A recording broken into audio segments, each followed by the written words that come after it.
De una parte, hasta ahora ha sido relativamente frecuente abrir diarios, ver noticiarios en general, con actualidad vinculada a acusaciones de abusos sexuales. Incluso muchos casos con altísima connotación pública por las personas acusadas, ya sean absueltas o después condenadas, pero que de hecho se le pone apellido, el caso tanto, el caso cuanto, y hemos visto que dos casos puntuales de los últimos 15 días o 10 días, donde periodísticamente se dice muchas veces, un vuelco.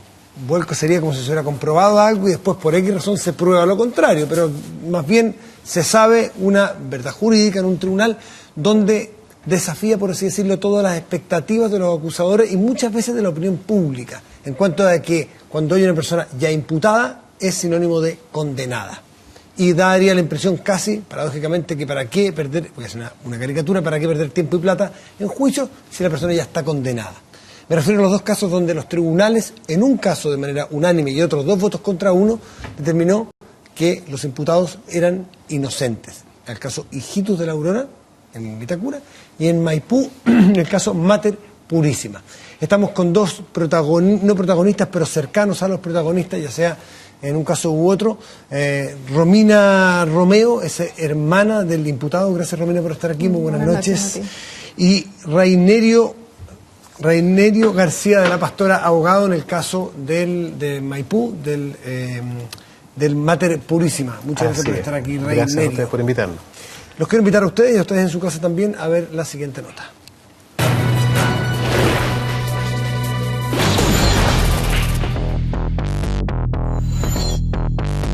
Son procesos difíciles, en que supuestas víctimas y presuntos victimarios quedan expuestos a un sistema que falla y en el que la falta de experticia juegan en contra.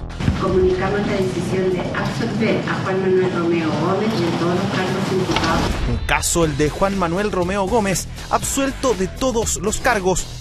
Todas las pruebas y testimonios de los niños que prestaron declaración en 7 ocasiones desestimadas. Y esta semana en otro juicio de características similares, pero en el Liceo Mater Purísima, la parvularia Ana María Rivas y su asistente María Soledad Martínez también quedaron en libertad. Vamos a analizarlo y vamos a ver cuáles son, digamos, los argumentos y razonamientos que hace el tribunal para los efectos de esta absolución. Esto que está pasando ahora no es algo nuevo, es algo que viene pasando hace mucho tiempo, pero que ahora parece estar en un auge, parece que está en el apogeo de las injusticias para las víctimas de abuso sexual infantil. Jueces, fiscales, peritos, todos apuntados con el dedo de las responsabilidades de sacar adelante una investigación. Nosotros no vamos a escatimar esfuerzo, lo vamos a hacer con toda la voluntad y con toda la fuerza necesaria para que podamos evitar la victimización, pero también tener las normas suficientemente drásticas para condenar y perseguir a los que hacen o cometen actos de esa naturaleza. El 2013, Margarita Villegas y Esteban Moya, la pareja de auxiliares del Colegio Poquindo, fueron condenados.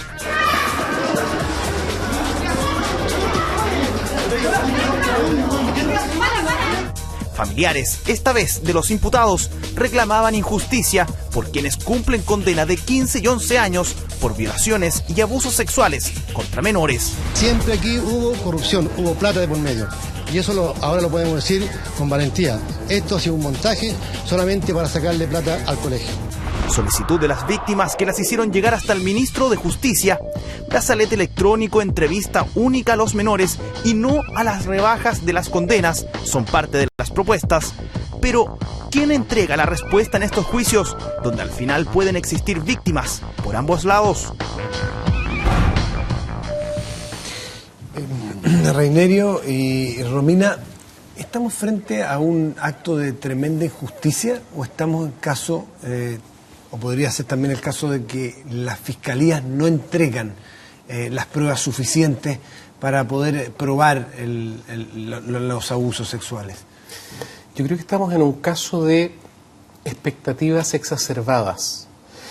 Nosotros hemos olvidado que estábamos aquí a la vuelta de la esquina viviendo un proceso completamente distinto, donde las personas estaban acostumbradas a que al iniciarse un proceso criminal, lo primero que hacía un juez era tomar a la persona que le traía a la policía y lo metía preso 5 días mientras pensaba qué hacer.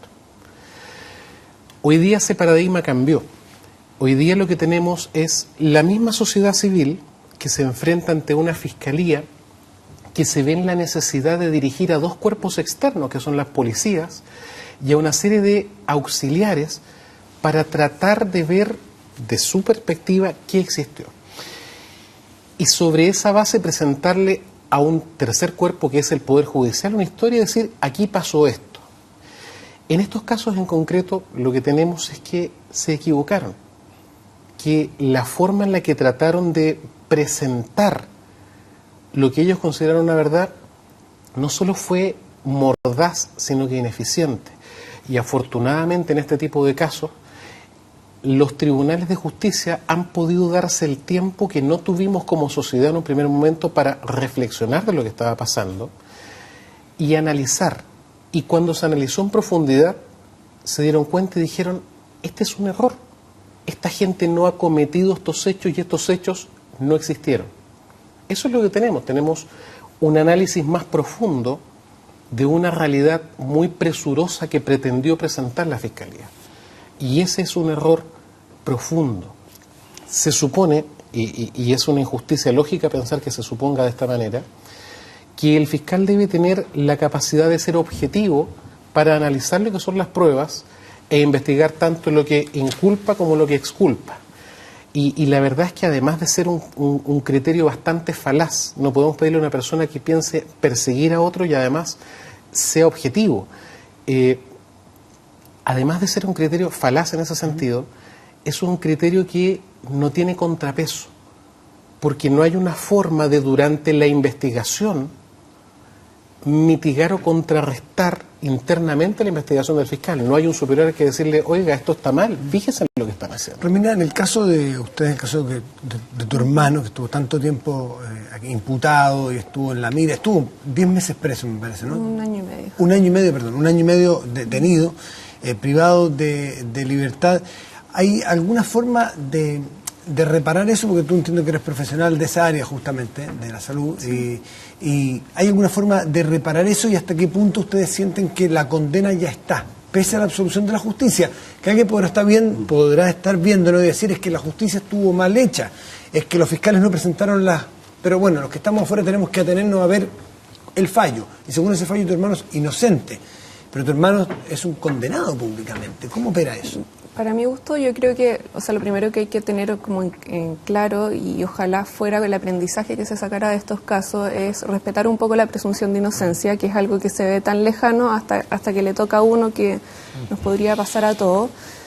Y la verdad es que cuando no se respeta la presunción de inocencia, cuando se condena a través de los medios de comunicación, y cuando se habla de algo tan detestable como es el abuso sexual, que yo creo que eso no está en duda por nadie de nosotros, finalmente la condena ya está. Mi hermano es inocente, va a tratar de rehacer su vida como también estamos tratando nosotros de rehacerla. Sin embargo, la cruz que ya lleva la va a llevar de por vida, y yo creo que eso es una marca, y es una marca que te da la pura acusación por abuso sexual, y es tan delicada que esa es la importancia que hay que darle, y el raciocinio, y no caer en la emocionalidad, en el sensacionalismo y en todas estas cosas que finalmente llevan y conducen la investigación y lideran la investigación de forma errada y con muchas víctimas. En el fallo nuestro, por lo menos, los jueces se pronuncian y dicen que los 4 niños que fueron llevados a juicio se reconocen como víctimas, pero ya no víctimas de un abuso sexual, sino que víctimas de un sistema que no supo resguardar sus derechos. Entonces, si bien por una parte nosotros y mi hermano va a llevar siempre esta cruz, también es importante saber de que los niños ya son víctimas. Entonces, si no se quiere, de cierta forma, entender un poco al imputado, también se entienda que los niños están siendo sometidos a un proceso que fue innecesario. Ahora, aquí hay una parte de toda esta situación que es, a mi modo de ver, trágica, porque la tendencia natural es que tú tengas que tomar una determinación como papá si tú le crees al niño lo que te está diciendo, si tú te explicas lo que le pasa al niño por fenómenos normales, perfectamente lógicos, o si es que llevándolo a un profesional, él te sugiere la posibilidad de que aquí pueda haber una situación como el abuso. Y desgraciadamente, por muy racionales que el ser humano sea, uno tiende a, en determinadas situaciones, particularmente como cuando te dicen que posiblemente tu hijo va a estar sujeto de abuso sexual, uno tiende a pensar que si es que voy a exagerar, prefiero exagerar en el lado de mi hijo, no en el lado contra mi hijo. Y por lo tanto, desde ese punto de vista, yo no culpo a los padres que piensan, oye, que el hijo fue efectivamente abusado sexualmente. Y el juez, en primera instancia, que yo estoy de acuerdo contigo, están bajo el estándar de prueba requerido como para que las personas estén en prisión preventiva, que el juez también debe pensar exactamente igual, digamos, en primera instancia. Debe pensar, va a haber un juicio, por lo tanto ahora prefiero fallar o equivocarme en favor del niño o en favor del potencial víctima y por lo tanto meto preso. Pero ese pensamiento genera, creo yo, y lo ha generado en los dos casos, por lo menos yo el caso de Hijitus lo conozco más, en términos de información, genera el que se te va replicando esto y empiezan a sumarse personas que dicen, bueno, que quizás a mí me pasó lo mismo, y si todos están tratando de postularse en el lado del niño como la víctima abusada, que me parece razonable, ¿cuál es la salida entonces? ¿Cómo se coloca criterio, cómo se coloca racionalidad en una cosa que es estrictamente emocional? Yo creo que para eso, no sé si es el concepto del sistema. Hay un sistema judicial en donde hay una fiscalía encargada de investigar y es ella la que debería liderar la buena praxis de estos casos de abuso sexual. Entonces, si es que hay un ente superior organizado por el Estado encargado de regular, que un padre tenga temor es completamente natural. Que un psicólogo se puede equivocar y interpretar un síntoma de una manera u otra también es posible, pero si existe un sistema que detiene y que dice a los padres, saben que no deben preguntar de esta forma, y tiene órganos auxiliares con peritos avalados, adecuados para el tema, que están utilizando teorías científicas adaptadas a los tiempos y no antiguas, obviamente esto no llega a las alturas que llegó en estos dos casos. Fíjate que hay a propósito de esto, ¿cómo surge? Y contestando a lo que tú preguntas, no solamente existe un problema donde estamos todos de acuerdo que la posición de ese juez en primera instancia y la de cualquier persona sería hay que tratar de proteger a los niños y es la primera sensación que todos tenemos. El inconveniente es que a raíz de esa protección se han suscitado una serie de ideas que han perdido absolutamente el norte. Hay proyectos hoy día de entrevista única, sería maravilloso. El problema es que estos juicios han demostrado... ¿En qué consiste el proyecto de entrevista única? En la idea de que en definitiva los menores no sean sujetos de varias entrevistas, sino que cuando hay una denuncia se les someta a una entrevista que pueda abarcar todos los conceptos necesarios para evaluarlo. Lo que sería maravilloso si es que alguien entendiera que la psicología basta como elemento para decir lo que pasó y lo que no. Pero la falta de capacitación de los organismos auxiliares ha hecho que en estos juicios, a lo menos analizando los veredictos, yo haya podido apreciar que los peritos de la Fiscalía en ambos juicios postulan tesis opuestas. ¿A qué me refiero? Aplican un test y uno dice, mire, esto es importante, y el siguiente perito de la misma parte dice, no, eso no es importante esto otro. No existe en los órganos auxiliares un criterio único en orden a cómo llegar a valorar los relatos. Consecuentemente estamos tratando de buscar una verdad donde no existe. No está en la psicología la respuesta. No existe una forma única de entender estas cosas. Se necesita alguna técnica distinta que permita que se aprecie de una manera diferente y se proteja a los menores. En estos juicios, por lo menos en el que me tocó tramitar, hubo una perito que le preguntó 35 veces a un menor hasta que el menor le dijo, bueno, ya, hay abuso. Eso también constituye abuso y una vulneración de los derechos. Pero ¿qué incentivo podría tener un perito de hacer eso que tú estás narrando, que es abiertamente un descriterio, abiertamente una irregularidad?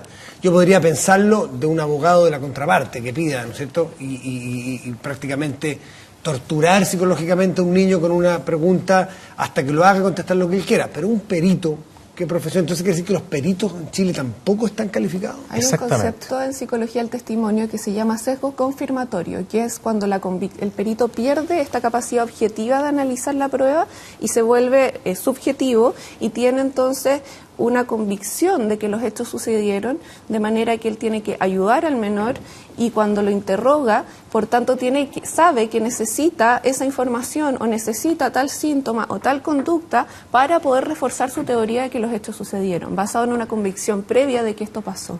Y eso, obviamente, existen mecanismos en donde requieren de mucha rigurosidad y mucha preparación para que los peritos no caigan en eso.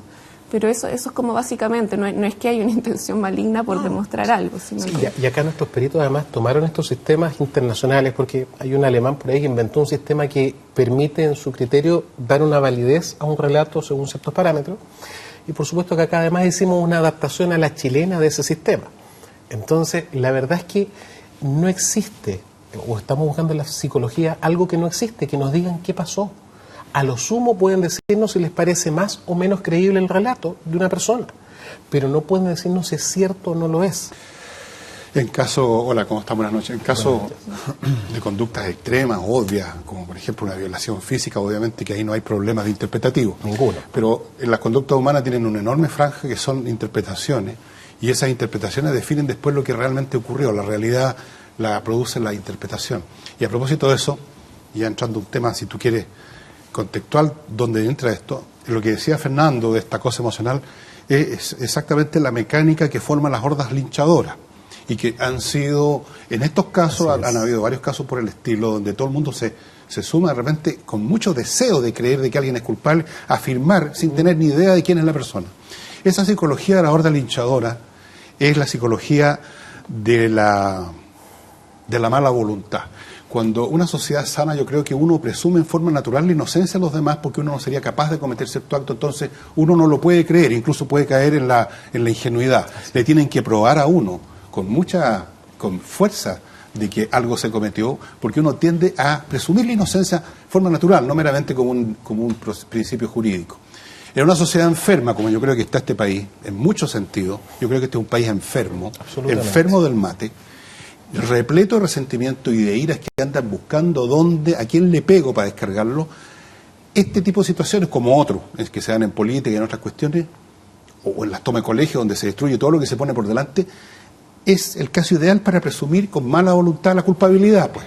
Entonces la horda linchadora quiere que el tipo al cual acusaron de vigiato, como en las películas de vaqueros, hay que ir a colgarlo inmediatamente. Quiere que haya un culpable para descargar su ira, para descargar sus propios resentimientos, en fin, para la vieja historia del chivo expiatorio bíblico, ¿no es verdad? Yo creo que esta cuestión, yo no digo que no hayan casos reales de violación o de abuso, obviamente, pero el hecho que en otros casos en que el asunto es que hay que investigarlo, que hay que usar un poquito la pensadora y ver los hechos y usar el sentido común, que con tanta rapidez fiscales, testigos supuestos, psicólogos, expertos, gacetilleros, periodistas, comunicadores, curas y todo el mundo, inmediatamente salta pidiendo la horca para el letra. A mí me habla de un país que está realmente cucufato en muchos sentidos y que anda buscando gente que colgar de un árbol. Yo estoy de acuerdo con Fernando en el concepto, y creo que eso puede generarse, y eso de alguna manera es lo que se determinó en los casos cuando se habla de una suerte de psicosis colectiva. Pero ustedes tuvieron la experiencia, digamos. Tú como hermana del imputado, Romina, y tú como abogado. Y yo les pregunto derechamente, ¿qué pasa con un padre que llega a la convicción de que lo que le está pasando a su hijo, a su hija, no puede ser fruto llega a la convicción de algo natural, tiene que ser algo que le pasa? La niña o el niño le testimonia cosas que vienen del colegio. Esa persona teóricamente debiera canalizar aquello hacia justamente el colegio, suponiendo que está, y ahí se lo niegan y ella acude a un profesional que alguien le sugiere, o un abogado que le lleva a un psicólogo, que le lleva... Ella se somete porque no es experta en esto, no tiene idea. Lo que más adora en el mundo es este hijo, esta hija, y por lo tanto lo somete a una serie de pruebas y la persona le dice, mira, hay bastantes probabilidades de que haya sido abusado, y se te viene como una pirámide del mundo encima. ¿Cuáles son los espacios para esa persona entonces de acudir? Eso es lo macabro de este sistema. Esa persona ha hecho lo que haría cualquiera de nosotros. Eso es lo que hay que hacer. Si el problema es que el Estado creó una institución para que revisara esos procesos posteriormente y dijera hay o no hay. Y esa institución que se llama Fiscalía debiera contar con el apoyo técnico de especialistas capacitados. Y eso no tienen. no tienen capacitación adecuada para propender a ayudar a esa familia a ver pasó o no pasó algo. Y el problema es que esto significa que con este tipo de hechos, donde se cometen este tipo de errores, el día de mañana se nos van a estar yendo quizá gente que pudiera haber cometido un delito por la mala calidad de la investigación. Y ese es el problema de fondo. ¿Cómo es posible que no hayamos asignado los recursos, así como dispusimos recursos como Estado, para que se creara una fiscalía, para que se crearan 1000 entidades, para haber entregado la suficiente cantidad de dinero y capacitar a los auxiliares de la Administración de Justicia? Tú como abogado, en uno de estos casos, acabas de decir, tenemos un sistema que puede permitir que se nos escapen casos que pudieron haber sido culpables, pero no tuvimos el sistema para probarlo. Exacto. Hay mucha gente, yo me hago cargo de las reacciones después del fallo en este colegio de Maipú, y tú eres el abogado que ganó en este caso, que piensa exactamente eso, que este sistema está tan mal planteado, desde el otro lado que el tuyo, sí, del lado de los acusadores, de que definitivamente aquí tuvimos casos de personas culpables que se fueron libres porque los fiscales hicieron mal la pega. Entonces también, o sea, aquí lo que está es patente que el sistema es re malo, porque de lado y lado vemos, y razonablemente, drama. Una mamá que está convencida, un papá que está convencido que su hijo lo abusaron, es un drama ver que sale en libertad la otra persona, y por el otro lado lo contrario. Para mi gusto yo creo que hay destrucción por todos lados. Ahora si tú te sitúas y tienes un organismo que evalúa y en cierta forma la psicología plantea de que se tienen que ir a la historia, a la develación y cómo surgen los hechos.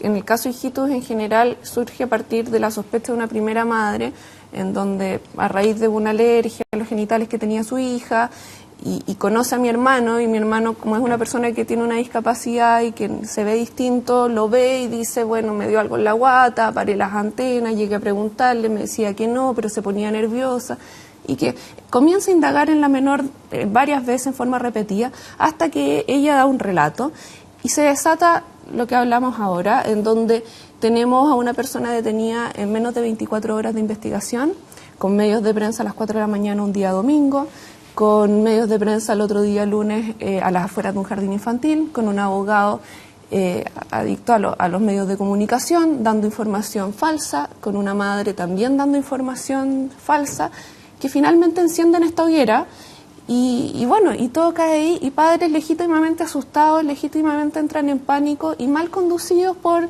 la asesoría del abogado y por una fiscalía que no supo detener esto y que finalmente se dejó llevar por lo mismo que los padres se dejaron llevar, naturalmente. Entonces, si es que la fiscalía se detuviera, mirara las cosas en forma objetiva y racional y viera cómo se inicia esto y cuáles son las verdaderas pruebas que existen. ¿Tú eres psicóloga? No, yo soy neuróloga. Neuróloga, pero ok. Al principio hubo cerca de 100 casos donde acusaron, ¿no es cierto? Al final llegaron solo 4 a la acusación final. ¿Cómo? Está bien, empieza una bola de nieve. Una mamá, como tú narraste, no voy a repetir.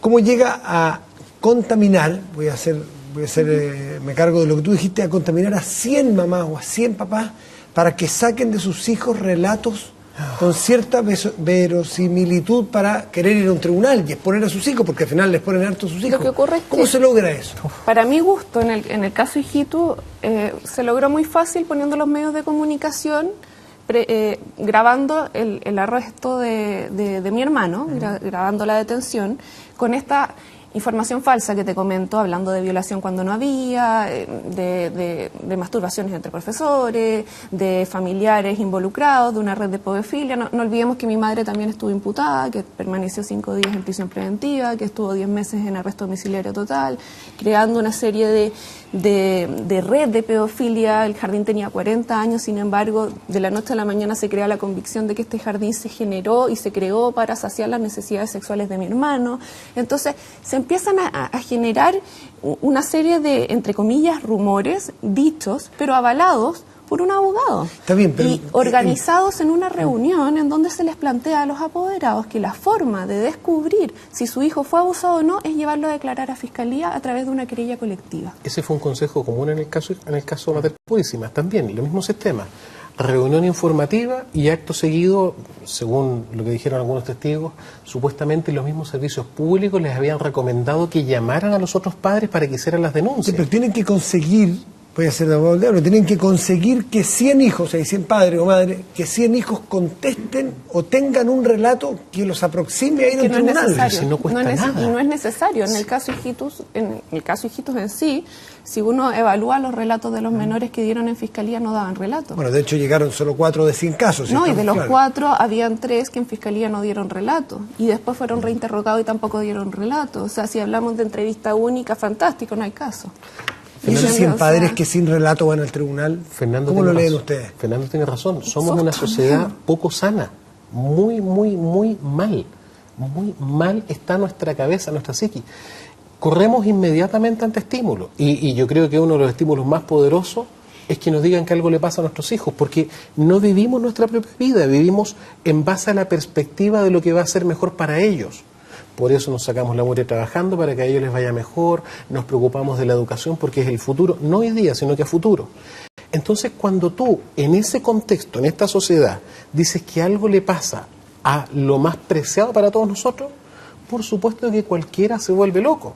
Yo soy padre, en el colegio de mi hijo aconteció un tema parecido. Siendo yo abogado, dedicándome al tema, lo primero que hice fue preguntarle, ¿pasó algo, no pasó algo? Y después no se da cuenta, chupalla, yo contamino a mi hijo también, porque la sola mención del tema, o cómo se lo pregunto, oye hijito, ¿te gusta el tío? Sí, ¿y te ha hecho algo? Ah, te ha hecho algo. Abuso. Es evidentemente algo que va grabando en los niños. ¿Te ha tocado defender a ti padres de niños que dicen que haber sido abusados? También he sido querellante en casos donde se ha demostrado que la persona cometió un delito y se le ha metido preso, y prisión efectiva. Esto se da para todos lados.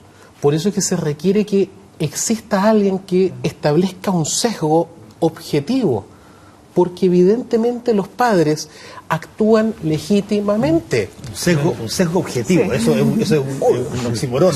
Absolutamente. O sea, que corte esto con una mirada distinta.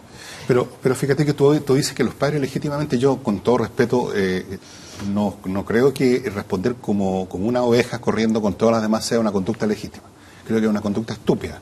Y aunque sea por el motivo, es más, precisamente cuando el motivo es más importante, se supone que un ser racional, homo sapiens, se supone que somos, pone más cabeza para discriminar el asunto y no sale corriendo en una estampida a colgar al primer tipo que se le puso por delante, el primero que lo indicaron con el dedo como el culpable. A mí no me parece legítimo que porque uno tenga hijos, yo tengo hijas también, por supuesto, no por eso uno va a tener, por así decirlo, potestad para soltar toda la estupidez y toda la violencia y todo el resentimiento, todas las ganas que tenga de encontrar culpables y quizás incluso derivar ciertas culpabilidades personales en otro, que esa es la mecánica del chivo expiatorio. O sea, yo no me he preocupado nunca de mis hijos, no sé dónde andan el viernes en la noche, no sé qué es lo que hacen con sus amigos, no sé nada, pero entonces hago un show de gran preocupación viendo violaciones por todos lados. Yo no digo que no, y después quiero insistir porque van a haber papás que creen que yo creo que no hay violaciones, yo creo que hay abusos y siempre los ha habido, pero estas situaciones así, yo creo que no hay legitimidad, estimado amigo, en decir, no, sí, los papás, bueno, es natural. Yo creo que lo natural es una cosa y lo inteligente es otra muy distinta. Yo no creo que sea legítimo, lo que pasa es que es la realidad que tenemos en esta sociedad que se enferma. Entonces, nosotros tenemos que tener la capacidad de, en esta sociedad enferma que tenemos y retrógrada, ver qué medidas aplicamos para que se gobierne de mejor forma. Y es por eso que aquí tiene que haber alguien... Pero perdona, pero tú señalaste que también fuiste querellante, defensor. ¿Existe la posibilidad de establecer qué cosa diferencia un caso de abuso real de un caso que eventualmente es una situación no real? Es un tema de caso a caso y es solamente la credibilidad que tú puedes tener respecto de el hecho que pasó. Cada relato marca una circunstancia distinta. Es que si es que es así, si es que voy a usar un ejemplo que dio antes Fernando, digamos. En el ejemplo de la violación forzada, donde quedan rastros físicos, biológicos, es bastante fácil. Claro. Pero fuera de eso, básicamente lo que tú estás diciendo es que tú tienes que someterte a una prueba de credibilidad que va a estar dada en la medida que las personas más idóneas en la competencia de su campo la puedan aplicar. Pero que no hay una diferencia lo suficientemente fuerte o las señales o los mensajes lo suficientemente fuertes como para que tú puedas creer de que efectivamente están más cerca de lo que tú crees?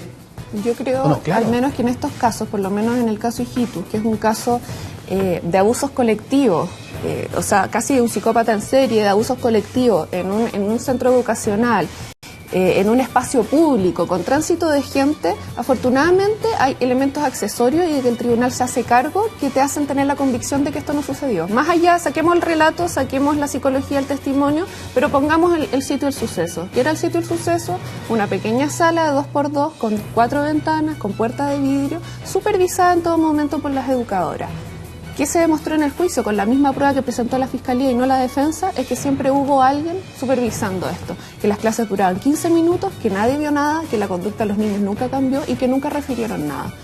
Ante eso, más sumado a los peritajes del servicio médico legal, que daban cuenta que la discapacidad cognitiva de mi hermano menos le permitía en un espacio que era imposible no ser sorprendido, planificar algo tan complejo, te hacen tener otros elementos, en estos casos al menos, de que esto no pudo haber sucedido. ¿Y a ustedes no han tenido testimonios de padres que les han dicho, saben que sí, nos equivocamos? Sí. ¿Sí? Sí, sí. Sí, o sea, hemos tenido disculpas de padres en relación a cómo reaccionaron y que se dan cuenta de que no... Romina y Rainerio, muchísimas gracias por estar aquí esta noche. Muchas gracias a ustedes. Hacemos una pausa y volvemos aquí en Tolerancia Cero.